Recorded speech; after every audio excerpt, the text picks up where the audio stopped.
sahabat aku bilang, lo tau gak sih lo jadi Prilly Latuconsina, it's blessing and curse at the same time. Di dunia nyata nih ya, sering ada orang yang ngajakin aku berantem gitu misalnya, secara langsung. Terus orang itu ngomong gini, gue gak peduli ya lo Prilly Latuconsina yang punya 50 juta followers. Lo siapa sih? Ya elah, tinggal lo post juga dia dibully sama seluruh Indonesia. Hai, ini gua Daniel, tetangga kamu. Di sini gua akan ngobrol dengan tetangga gua tentang perjalanan hidup mereka dari kacamata spiritual di saat mereka mengalami situasi tidak pasti dan kekhawatiran, sampai bisa kembali bangkit menjadi orang yang lebih kuat dari sebelumnya. It's gonna be very exclusive and inspiring. Hey guys, balik lagi bersama gue dan tetangga kita Prilly Latuconsina. Nah, gue mau mengucapkan terima kasih dulu kepada kalian semua yang baru saja mungkin pertama kali menonton ataupun yang sudah subscribe channel Daniel Tetangga Kamu. Jika kalian pengen terus ngedapetin konten-konten yang mungkin bisa menginspirasi kalian, bahkan memberikan perspektif baru supaya menghadapi masalah kalian lebih mudah lagi, please subscribe biar gak ketinggalan konten kita selanjutnya. Alright, yuk kita balik lagi sama Prilly. Gue jadi penasaran sih, how do you handle fame kalau gitu? Kayak sekarang dengan ketenaran yang lu punya, itu bisa jadi pedang bermata dua. It could be a power, but it could also be a curse. Gitu, dengan kondisi yang lu punya sekarang ini. Iya, dan sahabat aku bilang, lo tau gak sih, lo jadi Prilly Latuconsina, it's blessing and curse at the same time. Wow. Dia bilang itu ke aku, terus kenapa emang gitu? Lo dengan ketenaran lo bisa dipercaya sama banyak orang, positifnya bisa dipercaya sama banyak orang, lo bisa jadi inspirasi banyak orang, apalagi kalau misalnya ada yang minta foto, terus kayak kakak inspirasi aku, itu kan kayak anugerah banget buat kita ya, di saat kita bisa berguna buat orang, jadi impactful gara-gara kata-kata kita, gara-gara apa yang kita lakuin gitu. Tapi jadi curse-nya adalah ada kebebasan yang direnggut, kebebasan mengemukakan pendapat, nggak bisa kita bebas gitu aja ya kan ngasih tahu pendapat kita soal certain case gitu. Terus kebebasan berteman, kita nggak bisa bebas berteman karena kita nggak tahu teman-teman kita ini beneran tulus atau enggak ya, atau pengen sesuatu ya dari kita gitu. Kebebasan berekspresi, aku nggak bisa kelihatan marah, nggak bisa kelihatan jadi kayak manusia normal gitu. Kayak jujur aja nih, kayak temen aku tuh suka bilang, lo kenapa sih kalau diajak berantem orang gak lawan gitu. Di dunia nyata nih ya, sering ada orang yang ngajakin aku berantem gitu misalnya, secara langsung. Kayak bentar, gimana? Ya, misalnya punya masalah sama aku, misalnya gak suka sama aku, atau ngebela temennya atau apalah ya. Kadang happen saja kan yang gitu-gitu gitu. Terus misalnya ngomong sama aku secara langsung gak suka sama aku. Aku gak bisa membalas atau gak bisa berekspresi kayak manusia normal lainnya gitu. Yang kalau diajakin berantem atau dijahatin sama orang, kita boleh loh marah. Boleh lo ngeluarin amarah kita, kayak kenapa, urusannya apa, boleh lo kayak gitu. Gak bisa, yang aku lakukan adalah neken amarah aku dan cuma bisa tersenyum. Karena kenapa?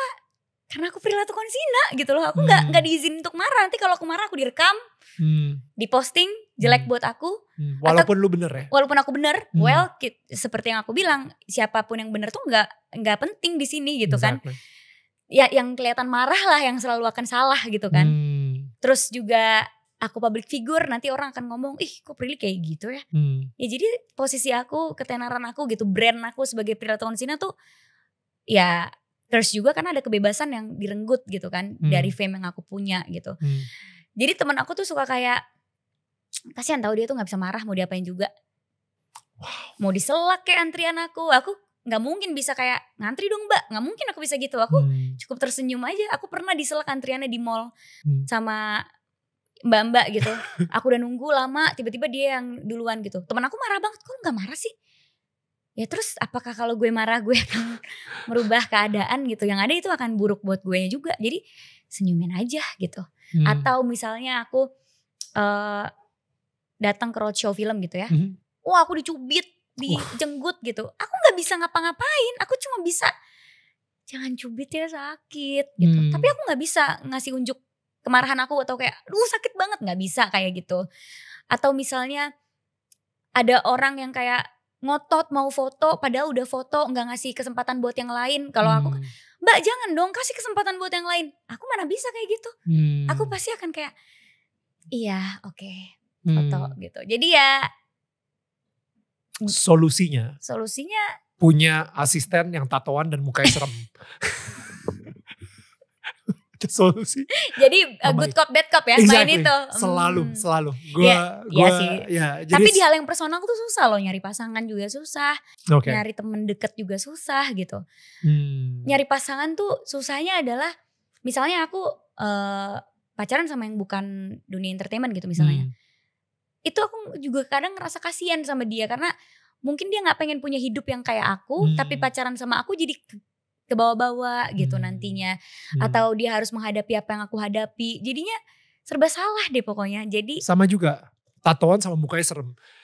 Gitu ya? Jadi gak ada yang berani sama dia? Gak ada yang berani sama dia juga. Kayaknya tatoan sama muka serem tuh kayaknya solusi semuanya gitu ya. Jadi kebebasan direnggut, aku harus meredam banyak ego ya kan, ego pasangan, ego teman, ego diri aku sendiri, harus bisa neken amarah aku dan mengelola emosi aku dengan baik gitu. And it's not easy. Yes, makanya dengan berkat yang kita punya gitu ya, dan kita obviously sebagai public figure diberikan berkat. Gue kemarin sempat mikir gitu, gila ini si Daniel Mananta ini juga sebuah brand gitu kan. Dimana gue ngerasa, gue sempat baca interview lu juga, dimana gue kalau misalnya ngebandingin diri gue sama presenter lain, yang lebih ganteng banyak, yang lebih lucu banyak, yang lebih artikulasi lebih bagus, atau lebih menarik, lebih atraktif dan lain-lain. Tapi kenapa kita yang diberikan ketenaran? You know, karena ternyata misalnya gue lagi datang ke mana lah MC wedding, ada wedding gitu, ada MC-nya gitu. Gila, dia charming banget, cara nge-MC bagus banget. Dan gue bilang, wow, this guy is so good. Tapi kenapa dia nggak make it di TV misalnya? Kenapa dia nggak berhasil di, di dunia entertainment lah? Dia tetap di dunia wedding MC gitu misalnya. Dan gue di situ sih kayak ngerasa, wow, ketenaran ternyata adalah sebuah berkat yang diberikan oleh Tuhan gitu. Betul, dan Tuhan ngasihnya ke kita karena kita yang siap. Karena kita yang siap dan kita sendiri bisa nge-handle. Iya, kita sendiri, aku percaya gitu. Misalnya di saat aku lagi insecure gitu. Kenapa ya aku yang ada di posisi ini gitu. Yang tadi aku bilang, yang cantik banyak, yang mungkin actingnya lebih bagus banyak gitu. Yang lebih baik banyak gitu. Kenapa aku ya gitu. Aku suka nanya gitu ke Tuhan gitu ya, ke Allah, kenapa, why me God gitu. Kenapa aku dikasih hidup ya seberuntung ini gitu, sebaik ini gitu. Aku ngerasa mungkin karena aku yang siap kali ya. Mungkin karena Tuhan tahu aku siap menerima ini gitu. Dan karena aku punya pemikiran itu, Tuhan tahu aku siap. Jadi untuk menyia-nyiakan atau menggunakan power ini ke hal yang gak baik, itu kayak gak tahu diri banget aku ngerasanya gitu loh. Udah dikasih semuanya yang aku mau, dikasih rezeki, terus mau digunain powernya untuk hal yang gak baik. Betul. Itu Tuhan gak mau aku kayak gitu loh. Dia ngasih ini ke aku karena tahu aku bisa menggunakan ini dengan baik untuk hal yang baik gitu. Ngapain aku lakuin ke hal yang jahat gitu. Contoh misalnya kayak ada orang yang bermasalah sama aku, temen aku kayak, ya elah tinggal lo post juga dia dibully sama seluruh Indonesia. Aku kayak, no, Tuhan gak mau gue menggunakan power ini untuk jatuhin orang lain. So good. Kayak kenapa gue harus ngelakuin itu gitu. Bahkan fans aku gitu. Pernah kemarin ada kasus apa ya, aku lupa deh. Pokoknya ada fans aku nih gak terima. Ih sumpah aku gak terima dia giniin kamu. Kenapa sih kamu gak post aja kelakuan aslinya gitu. Atau kenapa sih kamu gak ini. Aku bilang kita gak boleh jadi. Aku sampai encourage fans aku gitu. Karena kan aku akrab sama fans aku yang emang ngehandle si fanbase ini kan. Kita gak boleh bongkar aib orang loh. Karena kalau kita menyimpan aib orang, aib kita tuh dilindungin sama Allah. Kita itu manusia berdosa, pasti kita punya aib. Walaupun kita rasa enggak, gue gak pernah punya aib, pasti aman, gak mungkin ada aib gue di luar sana. We never know, gitu loh. Tapi kenapa sampai aib-aib kita itu gak ada yang tahu, kita doang yang tahu, Tuhan doang yang tahu. Ya karena itu dilindungi sama Tuhan, jadi orang gak ada yang juga mau ngepost aib kita gitu loh. Jadi aku tuh bener-bener gak mau menggunakan followers aku atau suara aku yang selama ini kalau aku ngomong, ya fans aku pasti menganggap aku benar. Karena mereka fans aku. Mereka melihat aku sebagai inspirasi. Jadi sebaik mungkin aku tidak berbicara yang seakan-akan omongan aku itu bisa mengarah ke orang lain atau orang lain tuh jadi dibully gitu. Jadi lebih baik aku hindari topiknya. Pril, this is so good, so good. Karena gue selalu ngerasa kita ini adalah, kita gak pernah diajarkan how to handle power. Power itu macam-macam. Maksudnya someone like you, yourself, you are very powerful and you know that. Ada fans juga, dan habis itu Instagram follower dan lain-lain gitu. Tapi ada juga nih orang yang mungkin baru aja main Instagram atau main TikTok, tiba-tiba videonya viral dan dia dapat let's say 1 juta view gitu misalnya di TikToknya dia, atau mungkin dia dapat 10.000 follower baru gitu kan. Dia langsung ngerasa I am so powerful. Gue punya kuasa. Dan gue ada sebuah pepatah juga, kalau misalnya lu pengen ngelihat kemurnian emas, taruh emas itu di api. Kalau lu pengen ngelihat kemurnian hati orang, kasih dia power. Atau kasih dia ketenaran. Kasih dia uang. Exactly. Uang, power, sama I think ya itu ya, harta, tahta, wanita gitu. Akhirnya lu akan melihat sisi aslinya dia. Lu akan ngelihat bahwa dengan dia dikasih power, dia akan langsung oke, sekarang apapun yang gue ngomong itu pasti dianggap benar sama semua orang. Ini orang-orang yang dulu kayak ngebenci gue atau ini, sekarang giliran gue untuk menghancurkan mereka dan lain-lain gitu. And I like tadi sebuah contoh yang benar-benar bagus banget, dimana lu justru menggunakan power lu atau ketenaran lu, dan lu nganggep itu bukan dari lu, bukan dari kehebatan lu, dari skill acting lu misalnya, atau dari kecantikan lu, tapi lu benar-benar ngelihat itu benar-benar hadiah dari Tuhan. Itu hadiah dari Tuhan. Yang kita harus sangat mempertanggungjawabkannya banget. Betul. Gitu. Aku bukan apa-apa gitu, so kayak. Good. Maksudnya kalau mau berkaca gitu kayak apa sih gitu. Kepintaran yang kita punya juga dari Tuhan, aku ngerasanya. We work hard for that. Tapi kalau Tuhan gak menghendaki kita pinter atau otak kita bisa merespon ilmu dengan baik, kita juga gak bisa pinter gitu loh. So good. Dan dari kecil papa mama aku tuh selalu bilang, apapun, sekecil apapun kemampuan dan apa yang terjadi sama kamu, itu kehendak yang di atas. Kamu bisa naik sepeda, itu karena kehendak Allah. Kamu bisa ngomong dengan baik, public speakingnya baik, itu kehendak dari Allah. Ada orang yang udah belajar kuliah tetap nggak public speaking nggak baik karena Allah tidak menghendaki. Jadi apapun yang aku punya itu terima kasihlah sama Allah, because it's not you. Itu yang ngebuat aku juga mau sombong tuh malu. Karena apa sih yang mau disombongin gitu, orang semuanya kehendak dari Allah kok. In a split second kalau Tuhan mau ngambil semuanya itu bisa. Itu yang amit-amit gitu kan, jangan sampai gitu. Misalnya sombong gue pintar gini-gini, amit-amit tiba-tiba nanti Tuhan kasih penyakit yang ngebuat otak kita gak bisa bekerja dengan baik, kita gak jadi pintar lagi. Sombong gue tercakep gitu, gue cantik, amit-amit kecelakaan atau apa, kita bisa gak jadi cakep lagi gitu. Jadi gak ada satupun alasan untuk aku bisa menyombongkan diri aku gitu. Gak ada satupun alasan gitu. Mungkin kadang suka tergoda atau it's my ego talking gitu ya. Di saat misalnya ada orang yang merendahkan aku misal. Terus kita pengen nyombongin diri gitu. Untuk nunjukin siapa kita. Tapi ketika sebelum aku omongin, aku pikirin gitu baik-baik. Perlu gak sih? Karena kita gak perlu nyombongin diri dari kata-kata kok gitu. Cukup dari kita liatin aja bahwa kita merespon orang itu dengan baik. Itu bahkan kita udah menang gitu. Good.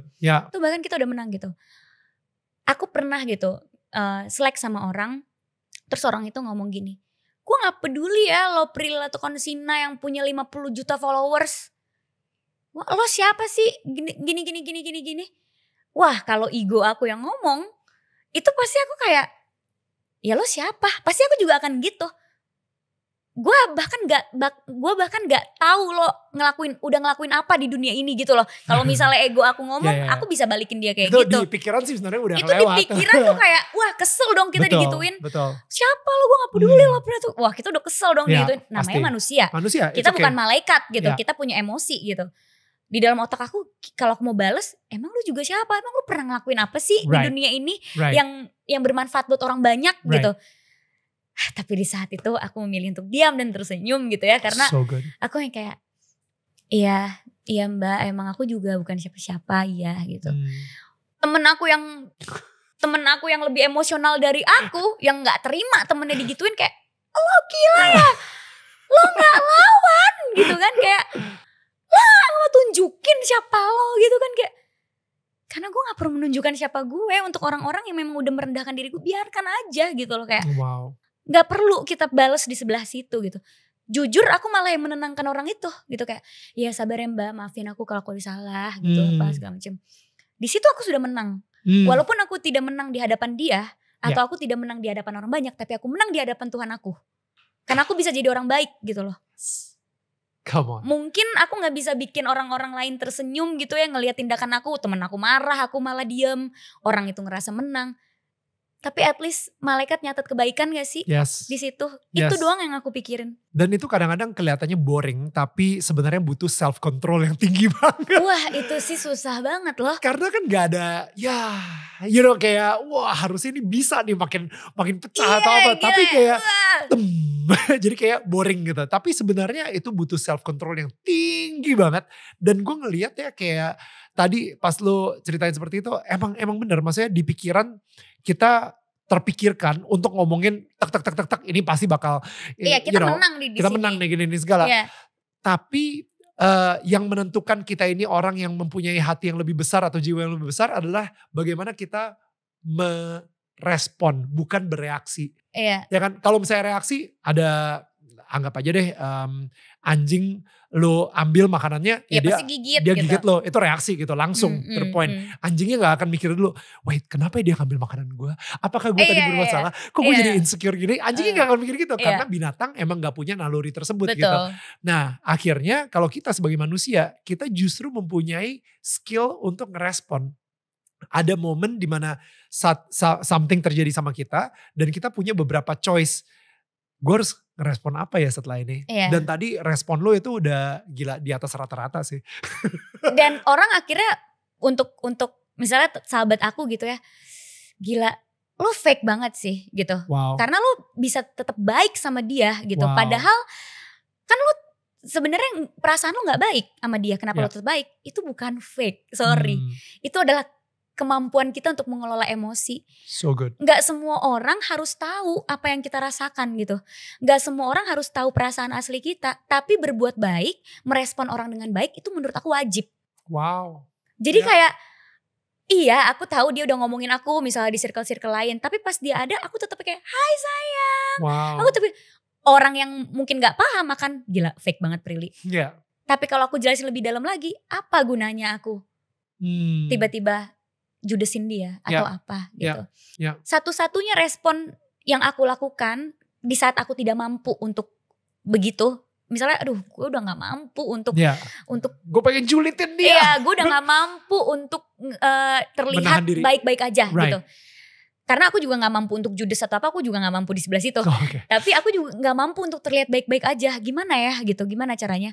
Aku cukup menghindari orangnya. Jadi aku tidak perlu teguran, aku tidak perlu ngobrol. Ya aku hindari aja, misalnya kita satu acara atau apa, dia di sebelah sana, aku hindari sebelah sini. Aku hindari pandangan aku ke dia.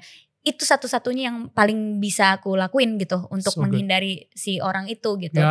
Bukan jadinya sombong atau apa, tapi daripada aku memaksakan diri aku untuk baik tapi kelihatannya gak berhasil gitu dan malah jadi membuat dia perasaannya jadi gak enak juga, ya mendingan aku hindari aja orangnya gitu.